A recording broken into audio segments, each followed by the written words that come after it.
Welcome into another edition of the Talkin Solutions, a podcast. And in this episode, we are talking with the founder who has put an emphasis on helping impact-driven companies, Ms. Karly Siroky of Karma Design. Karly, thanks so much for coming on and joining us. Thanks, Will. Yeah, Karly, just to get things started, I think it would be best to hear it from the source itself. Tell us a little bit about what Karma Design does, the solution it provides, and how you helped kind of impact-driven companies and nonprofits, B Corps, profit, and all that good stuff, and how it works. Yeah, thank you. So we are a brand incubator in Basecamp, and we support visionary companies committed to doing good. And that means that we build, guide, and launch brands that place people and planet over profit. And so we believe that good goes around. That's our tagline, karma, reincarnation. And so Love then it. There we go. Of the tangible, what we provide as a creative studio is brand strategy, market research, visual design, packaging, environmental design, content strategy, web design, almost everything. I love it. It's awesome. And you're the first guest that I've had on that I guess kind of more indirectly has a solution to helping, with impact-driven companies, to where you kind of provide those services that all companies can benefit from, but you've kind of niched down your services and really focused on, like you said, businesses that are, focused on placing planet, humanity over profit and things of that nature as well. So I'm curious to hear a little bit about how that happened, how that got started. Was it something that you always wanted to do, or was it something that just kind of evolved as things went on in your kind of entrepreneurship journey? Sure. Well, maybe like being behind a mic was what you were always meant to do, whether you knew it or not. I never planned to do this. It just kind of happened, which I think happens for a lot of entrepreneurs who are always passionate. I was going to say passionate entrepreneurs, but you really can't have one without the other.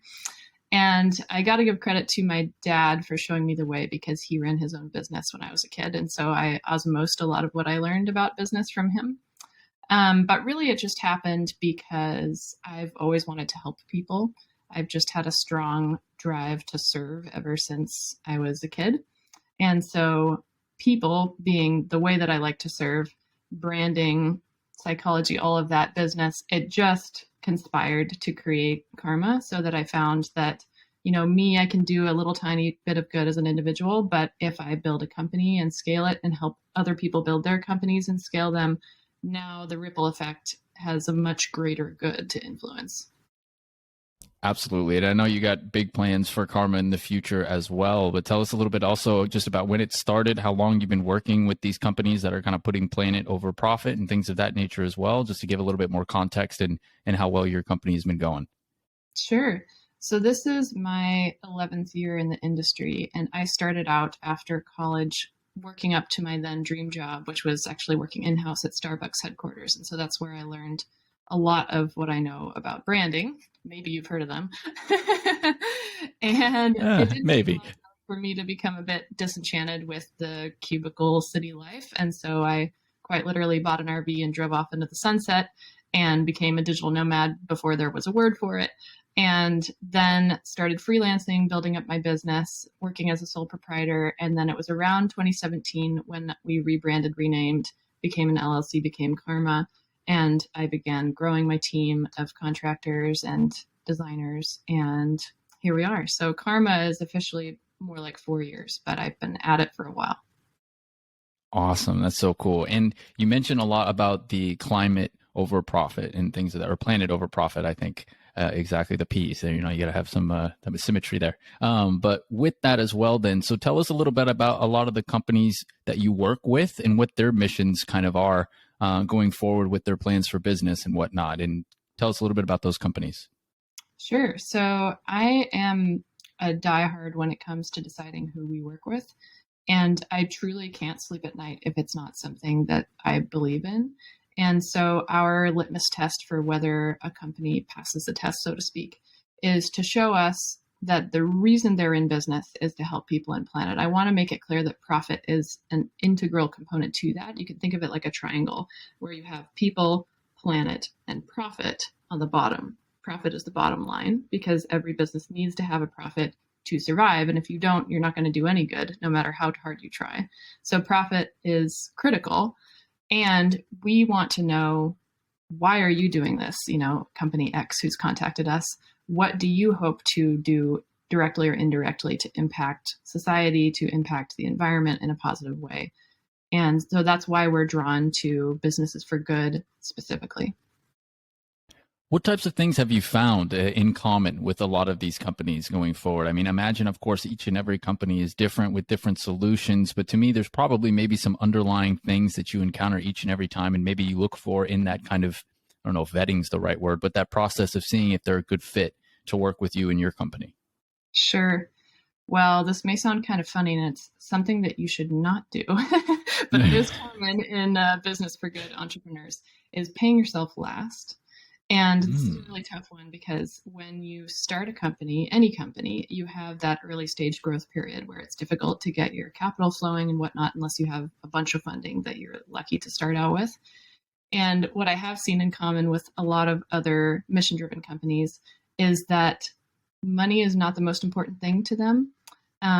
It should and it shouldn't be. This is what I'm learning. So I'm just telling everyone out there, I wish I knew this when I started my business, that don't feel guilty about needing to build a salary into your overhead and things like that. I never went to business school, so I never learned this. Like I said, I just kind of dropped out of the sky into a leadership role like this.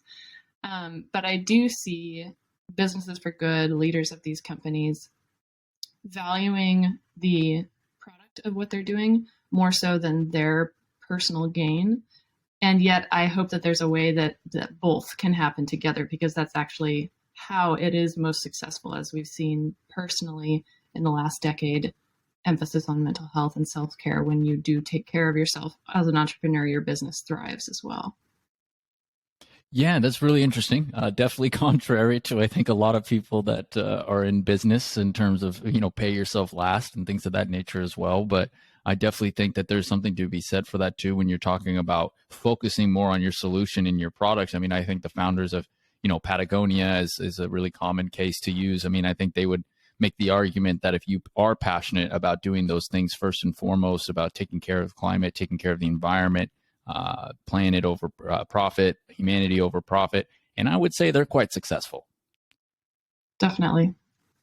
So I think that there's definitely some type of truth and kind of modeling to that as well on that type of front going forward with the types of businesses that you work with and things of that nature going forward. So kind of on that front and related to that same task, take us through a little bit of the steps of what some of these businesses' biggest challenges are and how you kind of come in and allow these companies to not only be, better branded and things of that nature, but grow and actually get their idea and their solution to start creating impact. Yeah, great question. Well, the fun part about our job is that we are not here to go in and tell you, you're doing this wrong and you're doing this wrong. We're not the brand police, so to speak, but we are the experts. And so I'll use a current client as an example. We're currently supporting Element Structural Engineers in the Bay Area, and they are a firm that specializes in affordable housing, among other things. Amazing first-generation Vietnamese woman-founded company. And they sought us out for a rebrand. And we went in and looked at their strategy and their visual identity. And we came back and said, you don't need a rebrand, actually. You need to reposition their brand. And they said, well, what does that mean? And so it opened a conversation for us to educate them about what that means, and then lead them through our process of market research and focus groups and interviews and data analysis to figure out what they were doing well and what could be better under the umbrella of what are your business goals in the first place? What are you trying to do with your company, right? And then you get into who are you trying to reach? And this is nothing new to people who've worked in marketing or hired marketers, but do you know who your audiences are? Do you know where to find them? And from there, then you have kind of a set of guidelines to go and look and see, are you on the right platforms? Are you saying the right thing at the same time? Let's measure this, etc. I love it. I love it. I think it's really great. And you know what? It was one of those things too, as someone that has kind of come across and stumbled across your company and then started doing some more research into it as well. It's, a lot of times these companies kind of come in and they have the great solution. They have the idea, right? And they know what to do, but maybe they're not the best at the marketing. Maybe they're not the best at the branding. And so they kind of need help, and they could go anywhere for that help, right? I mean, there are thousands, tens of thousands, probably hundreds of thousands of digital marketing agencies or branding agencies or web development agencies out there. But what I really found intriguing about your company is that you focused in on helping these. And then I love, after I kind of saw yours, I did a little bit more of a deep dive, and it inspired me to do something with my own company as well. And then you kind of see that there are more of these companies out there that are kind of helping and implementing these types of solutions, which I love. Is it's just like an indirect ecosystem. And I think it's continuing to grow. So I would be curious, in your experience, or maybe you have kind of more numbers on this as well. Have you, since you've been into it for several years now with your company, but kind of in the space and interested in it for a while, have you seen just kind of a steady growth recently in the amount of companies that are more focused on, putting planet for profit? I see the climate pledge 1% all over the place. Like, have you seen kind of a growth? Do you think that more and more companies are getting more and more intrigued and interested by this? Absolutely. It was a matter of time, and now it is definitely happening and it's measurable. So, for example, when I first started dabbling in this world, I wasn't aware, maybe, or it didn't exist in quite so much momentum, of the business for good world. And little did I know that I believe it was 2006 is when the establishment of B Lab happened, which is the certifying body for B Corps, which are benefit corporations. It's a designation that a for-profit business can apply for. You take an assessment and it measures your company in terms of your manufacturing process, your ethics, who you hire, who you bank with, everything, to determine whether it's oriented around people and planet. And if you can prove that your business is committed to social and environmental responsibility, you can get the B that's on your website or on your product. And you've probably seen that next to 1% for the Planet, which is another organization that started around the same time, founded by Von Chenard from Patagonia and others. And both of those are kind of the top two that I think of, helped pave the way for business for good, conscious capitalism, investing for impact, all of those keywords that are now way more common than they were even 11 years ago when I got into this business. And so it's so fun, just like digital nomad wasn't a word when I started doing it, that conscious capitalism wasn't a buzzword when I started doing it. And now everyone's on the wagon. Yeah, I can relate to the digital nomad. I came in when the digital nomad word was already established, maybe a little bit before it got super, super trendy.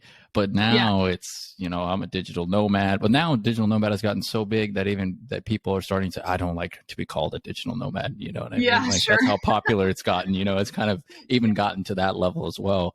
I love what you said, though, about the conscious capitalism part of it as well. A lot of the discourse and conversations that we have seem to be either more or less just kind of black or white. It's like capitalism is terrible. It doesn't work. It's awful. Socialism is, maybe what we should do, or democratic socialism, or whatever it might be. And to me, maybe you have a different opinion on this, but to me, there never seems to be that conversation within the middle, in that kind of gray area, depending on you talk to. And I think that, your company, your business, the B Corps, the Climate Pledge for 1% is a perfect representation of how capitalism could be done in a very constructive, great way, while also still creating that innovation that, people that are huge fans of capitalism will tell you is the number one thing and the only thing that's the best thing about the world that makes it go, right? It's the private sector. So I'm curious to see what kind of you think on that front. I mean, I just personally think when you have companies like yourself and the ones that you work with and the entrepreneurs that I talk to as well, I mean, I think that's a perfect representation of what capital can and should be. Absolutely. Yeah, I couldn't agree more.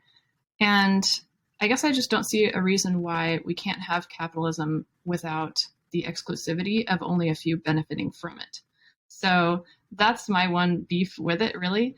And I'm also of the camp of wanting to be somewhere in the middle. And because my dad is from Europe and I've spent a lot of time over there, I've experienced what socialism looks like and feels like, and I really like it. Spoiler. But I really like things about capitalism too. And that's why I've literally thought about spending 6 months here and 6 months there.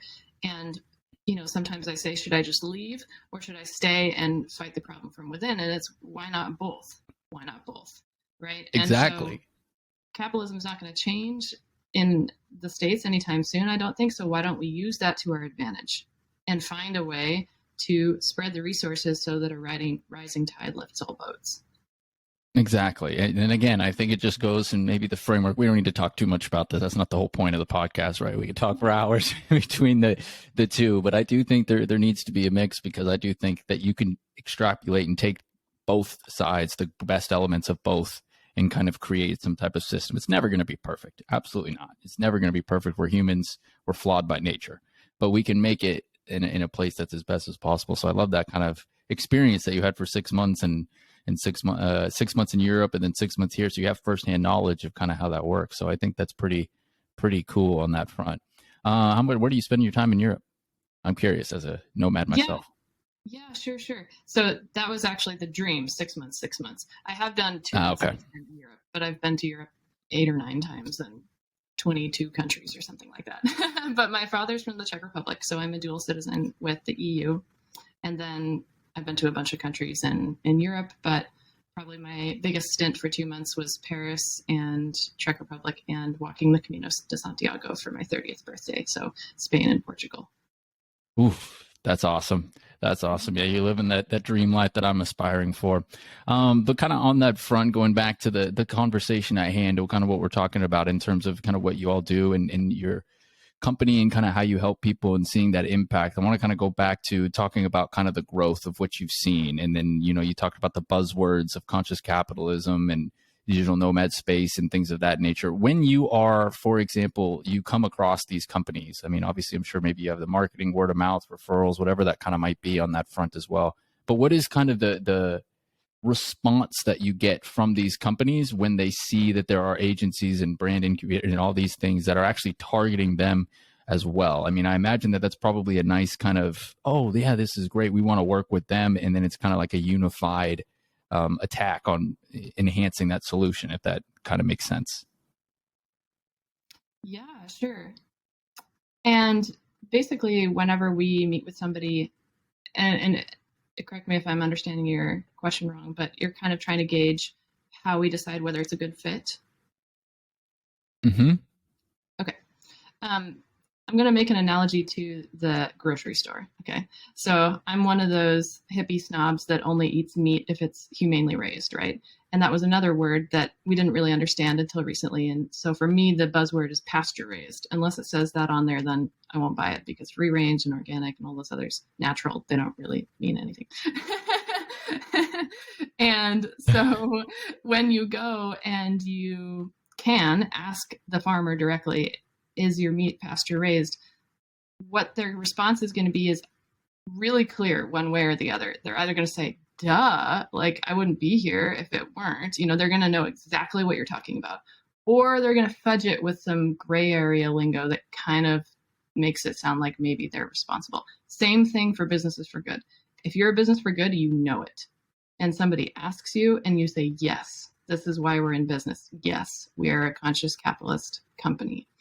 If they don't, they'll say, oh, sure, we recycle. That's not what we're talking about. Yeah. The core of why you're doing what you do. Exactly. Like the mission statement. Is that involved in the mission statement, your one-liner, your value prop and all that? And if it's not, you're just kind of maybe BSing, like, oh, yeah, we recycle through that lack of a better term, right? So interesting on that front as well. Karly, I want to ask you as well, because it's a conversation that we had prior and that we've spoken before. And I know that you have some kind of big dreams and some things that with Karma that you kind of want to do in the future that not only will continue to enhance and help these companies, but actually take it to a whole nother level as well. If you want to speak a little bit on kind of the hopes, the dreams, the aspirations, if you will, with Karma Design. Yeah, thank you, Will. So as I mentioned, when I started, it was just me, right? And then when I grew my team, now we're here in terms of Karma. A vision, so to speak, came to me where it could be here and beyond. And that vision is not unique. It's not special, but it could add something important to the world. And that is evolving Karma into an incubator that would not only offer creative to our clients, but also coaching and capital. So we've got another triangle. You ready? Coaching, capital, and creative. Mm-hmm. Love triangles. And with that structural integrity, we feel that we would be able to help some of these entrepreneurs with ideas. You were talking about, everyone has a good idea, actually be successful if they're meant to move forward with that idea. And so we would quite literally have our own investment fund with which we would assist them and then give them the creative and then teach them the business savvy so that these investees would then go on to launch their own companies in exchange for, of course, there's catch, percentage of profits, equity in their company that would come back into our investment fund. And then we would use that to launch more companies. And so this is how reincarnation karma actually happens. You have businesses for good, and these would all only be businesses for good. We would only fund and invest in entrepreneurs who are launching a business for good, for-profit business for good. And then you have that cyclical effect where we're creating more and more good. So that's the long-term vision. We have some more details in terms of where our funding would come from and how we can get individuals to participate as well. But shout out to anyone listening that if you have already built something like this, or if you know someone I should talk to, I would love to hear from you, because I've taken my pitch deck from Seattle to San Francisco. I know how it feels to put your idea in front of people, and it's vulnerable and it's scary. And it's kind of one of those moments where I just ask the universe, hey, if I'm meant to do this, send me a sign, send me the next person. But that is a goal that I would love to see happen with Karma. Awesome. And is that something that's just kind of, you mentioned you've already put it in front of some people as well. So is that something you're kind of trying to get going sooner rather than later? Or is it still kind of, obviously it's in the early stages, but is that a couple of years down the road? Is that a year down the road? Is that a decade down the road? How do you see that? Yeah, let's be conservative and say a decade. I like that. But really, it gives you a lot of time. In the R&D phase, really, because I do want to know what else is already out there. I just had someone yesterday tell me about WeFunder, which is a great site and is similar to something we're hoping to do. So, and Venture Studios was another that I hadn't heard of, the concept of a venture studio. That's not just one company. So, like I said, there's lots of things already happening, which is just another testament, Will, to the fact that there are lots of us out there already working on this, which is great. I don't have to have an original idea, but I can contribute something. But I do think that our model is unique because we would be offering the creative side, which not all venture firms are. We're coaching the individual.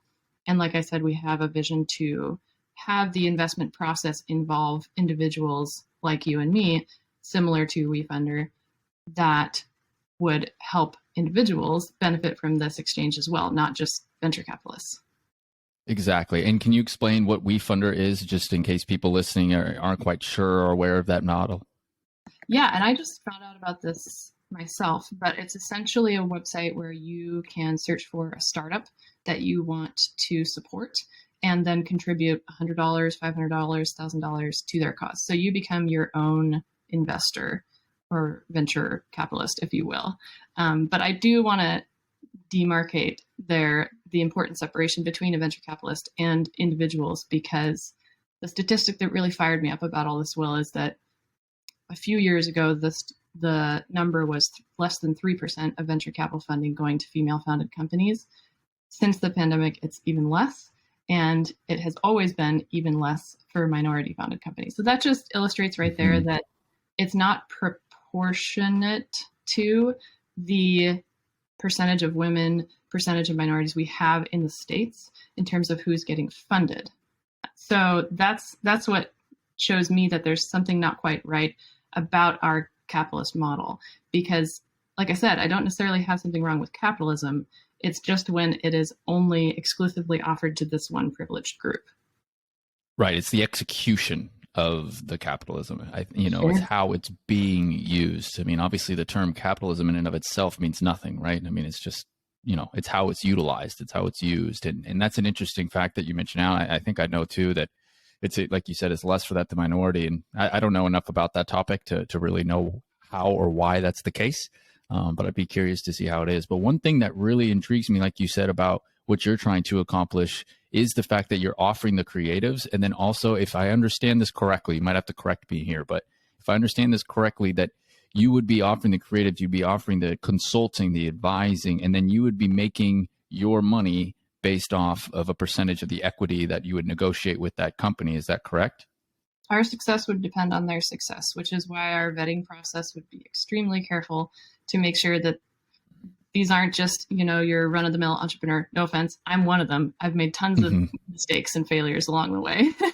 Who has passion and an idea. Those are 2 criteria out of hundreds that you have to be a successful business owner, as you know. And so, yes, our goal is to help them be successful, not solely so that we can see returns. Although in this case, the returns is good because it goes back into our fund, which we will simply use to launch more businesses. But we are investing for impact by doing this. We are interested in measuring the results of our work with this investee in terms of how much societal impact they are able to make, directly or indirectly, how much environmental impact they are able to make. Right. And then that's kind of where I was alluding to as well, where I think that model is unique and very cool in the sense that you're only going to be able to make money and make things go if you're successful in helping the companies that you work with go, which is a fantastic, I think, selling point and proposition of these companies, because it's not just like a typical venture capitalist or an angel investor, whoever it might be, where they put in money and then they take a percentage of the company, but maybe they're not advising as much as they should. There's no creatives involved. And, they're really just kind of, I mean, that's what VCs are really. They're a lot of them are just looking for unicorns. They know that they're not going to get a return on most of their companies, but they're looking for that one home run. And what I think separates you all is that, no, you're not just, you're showing that you truly, truly believe in that company. And then it's being recycled all over again. Like you said, the karma, the holistic value of it as well. And I think that avenue is really unique and pretty cool on that front. And I'd be really curious to see the types of feedback you get when you get to that point in terms of, pitching that to companies as well on that front. And, kind of on that message as well, one thing that I think is really important to the type of businesses that you work with, that, I work with and aspire to work with, and that the companies that are doing this type of work as well, is a mindset. The one thing that I've seen is every time I talk to the, entrepreneurs like yourself and these other, is the passion. It's the positivity. It's the optimism. Like, hey, we're going to figure this out.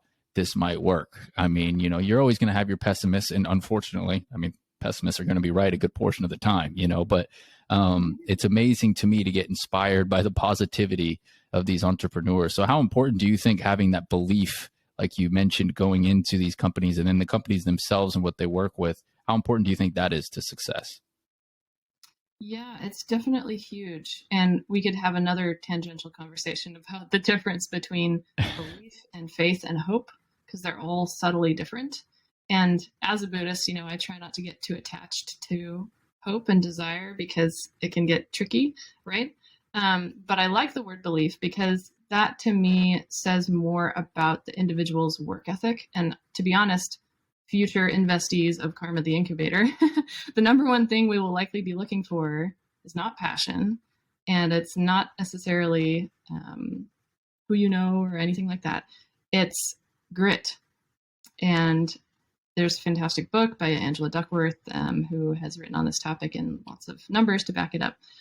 But the thing that will predict and continue to determine whether an entrepreneur is successful or not is how many times are you willing to get up off the dirt and wipe off your face and keep going. I mean, that's really it, right? It's like, it's not how many times you fall, it's how you get back up. I mean, like you said, it's all those things. They're all cliches. People cringe when they hear it and whatnot, but that's what it is, right? I mean, it's about, it's like what Michael Jordan even, he says, I'm a sports guy. I like sports. Jordan, obviously an athlete at the time. He was like, I failed over and over again in my life, and that is why I succeed, right? And you just keep going. It's how you get back up. It's how you respond on that front as well. So I was just curious to kind of see, just what types of themes that you see from these entrepreneurs and what you look for and whatnot. And grit, that's a really good word. I got to add that book. It's on my list. I just haven't read it yet, but it's pretty good, huh? It is. Right. Yes, it's powerful. Definitely go into it with a discerning eye, though, because there are parts of it that I said, oh, that really rubs me the wrong way. But then you can't deny the data either, because she's done her homework.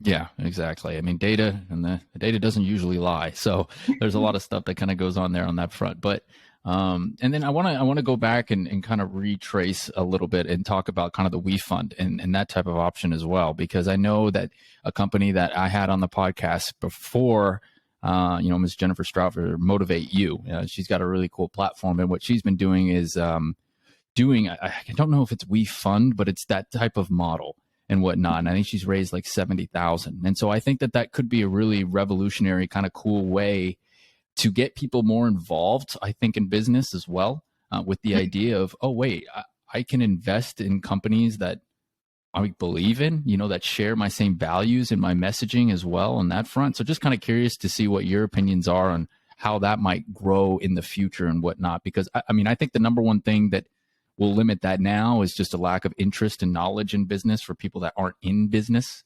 I mean, I think that's, why only half of the American, well, not only why, but a reason why half of the American population is only invested in stocks, for example, right? Like, it's just kind of like it takes a different level of education and knowledge and awareness that I don't think we do a good job at, but that's a different conversation.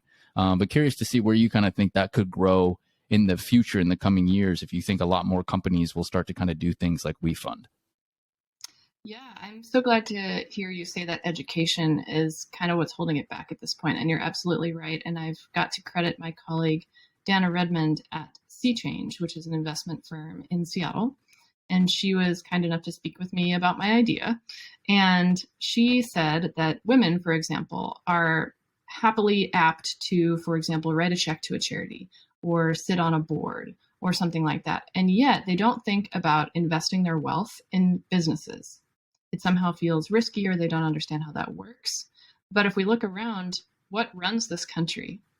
It's businesses, right? Mm-hmm. And the idea of WeFunder and things like that is kind of shifting the power a little bit from, well, who is it who's going to make the decisions and support us? Is it the government? Is it companies? Or is it individuals? And it's some combination of all three, right? But the beauty of a crowd-funded model is that the individuals can go directly to the companies they believe in, who are run by individuals, and help generate good through business. Exactly. I love that. I just love that model. I mean, obviously I'm biased, right? I'm a business guy. I'm an entrepreneur. I love that type of stuff. So for me, I'm like, this is so cool. This is so cool. Like, I love it, but I do think that, with, better education and better, more accessible resources to people here in the States and even in other countries as well. Not as familiar with what's going on in there, but, I think that there's opportunity for them to kind of get involved and to support causes and to get an opportunity to get a return. I'm very curious to see how it evolves. Companies can get creative.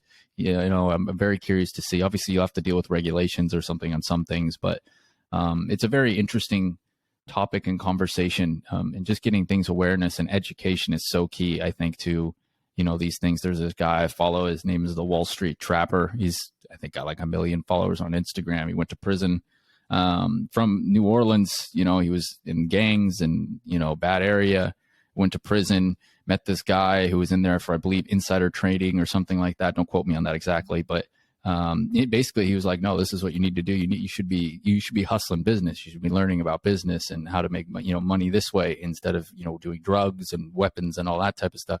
So this guy changes his complete life. He spends his rest of the time in prison reading books, how to think and grow rich, and the Intelligent Investor and CNBC, watching all that.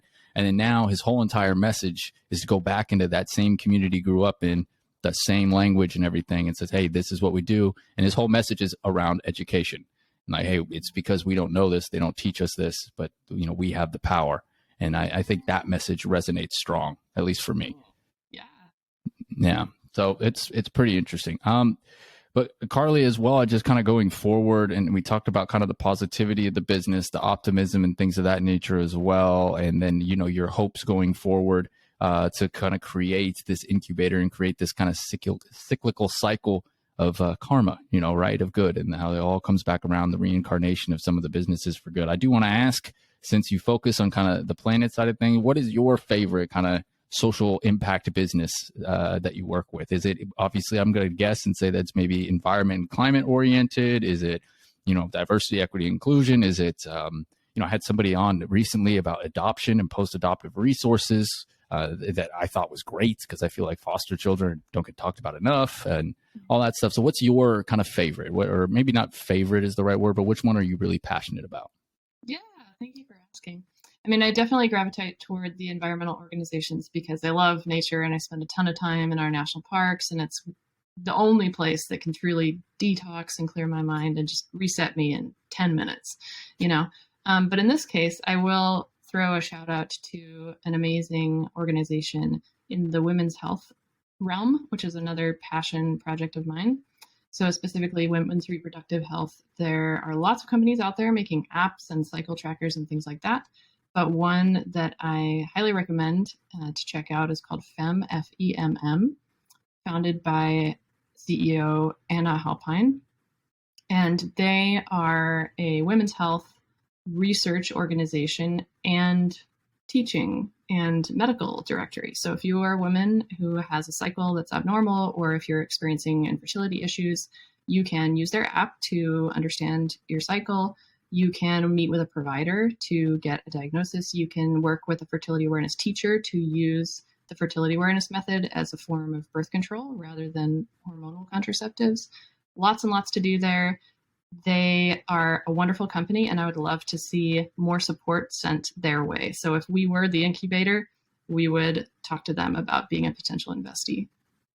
One day you'll have that power and help them out. You know what I'm saying? So one day, just got to keep grinding. That's really cool. Yeah, it does sound like a great organization, a great company. Obviously, that's a topic and things that, just because of the way history and society has been, is a little bit more taboo to be open to talk about. But fortunately, that's changing, and you can be much more open and kind of talk about those things now. And because it is an issue, and you know, if they have a good solution, then that's what it's all about, is kind of providing that going forward. So pretty excited on that front as well. And you know, I came across a company that was doing something with most recently as well. I was working on a proposal on for UTI type stuff and awareness and things of that nature, and how to work on that. And they have products, and they just got a deal with Target and all that. If you don't know what Target is, if you're listening in Europe or whatever, it's just like basically a big popular department store here in the US as well. So pretty exciting on that front. And then Karly, where are you based out of, I guess, for people to kind of know? And do you work with companies that are primarily just in the US, or do you work with companies kind of globally? Yeah, I personally am based in Leavenworth, Washington, which is a tiny mountain town in Washington State. Pacific Our Northwest. team is all over.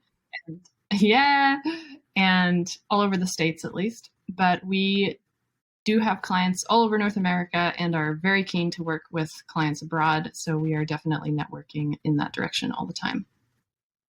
Leads me into my next question, which I find really interesting, and that I think that you would have a unique perspective on a little bit as well, having family and being from Europe too. When you look at the comparisons, and again, this can just be from your own anecdotal experience, or if you do have data or things that you've read, social entrepreneurship, B Corps, things of that nature, where do you kind of see the comparisons? I mean, do you see it kind of equally, you know, in the US and in Europe? Is it more popular in Europe to be kind of pushing for that? Is it as or more popular in the US? Where do you kind of, is it kind of even? Where do you kind of see in terms of the social impact, and what type of growth and things have you kind of seen from a European perspective as well? Because obviously they play a big role in business too. Yeah. And I'm glad you brought it back around to the European versus North America, and not to discount all of the other wonderful continents and countries out there. It's not just right. two. But I wanted to point out also an important difference between Europe and the States is we typically are tagged with that label of being the pioneers, right? And that is one thing that I have a hard time letting go of in terms of capitalism over here. Is we feel, and especially on the West, I don't know if you've ever heard the theory of how those who moved west and procreated in the West are even more pioneering and creative than folks who live on the East. It's just anthropologically how it works. So there's some cool data for you. But that's why California is one of the hotbeds of ideas and innovation and things like that. But in terms of Europe, I'm going to point you all to a great book that I read called Living Danishly by Helen Russell.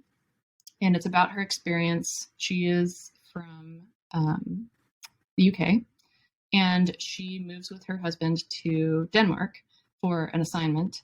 And it's a 1-year sort of thing. And then they decide whether they want to go back. And I won't tell you what happens, but she does an amazing survey of what it's like to live in a socialist country. We're just going to use the extreme of socialism to compare. There's always a middle way. But she found that when you live in a country like Denmark, and I've even experienced this spending some time in Canada, which is similar but different, work and money and status are simply not as much of a priority. It's not what you lead with. In some countries, it's even offensive to flaunt your wealth. Can you imagine? And that's because in those countries, those social services support the individuals so much in terms of helping pay for education, helping pay for housing, helping pay for starting businesses, giving ample maternity and paternity leave, that the result is that it's easier to make your way in life in those countries, because instead of welfare programs, they have universal programs. So instead of just targeting the poor, they're giving equal resources to everyone. Does that make sense? So it's a big mental shift, but it really helped me to read about what life is like in a country like that in a narrative form. And she's a great writer, and it's a hilarious book. So I really recommend it if you want to try to put yourself in the shoes of a person who grew up in a country where it's different to start and run a business. Interesting. Yeah, I'm a huge fan of perspective and trying to learn from everybody's perspectives. Even if they have a perspective that I think is ludicrous, like from the beginning. I love to just kind of read about it. I mean, like you said, try to put myself in their shoes as much as possible. It's funny you use Denmark as an example, though. I just, I got a boxing gym that I got down here, and I was training the other day, and I was talking to this guy, and he was like, "Oh man, I applied for this job. They got an office in Denmark. I got to find a way to get back." He's like, "Yo, I got to find a way to get back. I love Denmark. It's so cool." And I was like, well, he goes, "Yeah, you may have to pay $9 for a coffee, but it's just such chill vibes." Like nobody like, it's like you said, nobody leads with the work type of stuff, because, the pay gaps are also a lot different as well. I mean, they're much more narrow no matter what your job is. So if you work at McDonald's, or I don't know, I can't think of an example, but yeah, I mean, it's all very similar. So it's funny you used Denmark as an example, as it brought me back to that guy's conversation as well.